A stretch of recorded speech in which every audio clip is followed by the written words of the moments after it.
আমরা দেখতে পাচ্ছি বিভিন্ন নাকা পয়েন্ট রয়েছে ধর্মনগরের বিভিন্ন এরিয়াতে। তো এটা কোন নাকা পয়েন্ট এবং চেকিং কিরকম চলছে? দিঘলবাগ স্কুল চৌমুনি নাকা পয়েন্ট।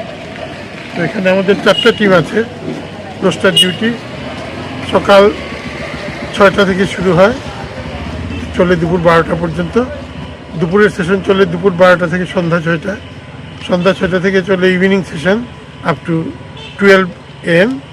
আর নাইট ডিউটি চলে 12 AM to 6 AM। এইভাবে টোটাল 4টা টিম, আমাদের প্রত্যেকটা টিমে 2 জন করে থাকে। আর ফ্লাইং স্কোয়াডে যারা আছেন ওনারা টাইম টু টাইম আসেন, দেখে যান। পুলিশ অথরিটি, হায়ার অথরিটি আমাদের সঙ্গে সবসময় যোগাযোগ রাখেন, ওনারা দেখে যান।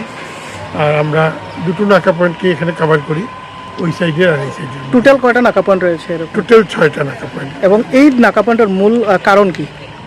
নাকা পয়েন্ট সামনে আমাদের উপনির্বাচন, তো এটাকে সুষ্ঠুভাবে সম্পন্ন করার জন্য এটা একটা স্টেপ। নির্বাচন কমিশনারের নির্দেশ অনুযায়ী আমরা এই ডিউটি পালন করছি। এবং আপনারা কী কী ধরনের ভেহিকেল চেক করছেন? সব ধরনের ভেহিকেল আমাদের মোটামুটি এখানে চেকিং হয়, ইনক্লুডিং যে হাই স্পিড অটো সেগুলোকে আমরা করি। তারপর এই যেগুলো বাইক আছে প্লাস বড় গাড়ি, এভরিথিং। এখন পর্যন্ত কোনো কি সন্দেহমূলক কোনো কিছু তেমন কিছু আমরা পাই।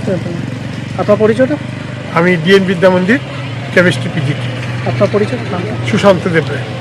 আপনি এটার দায়িত্বে রয়েছে? আমি আছি আপাতত।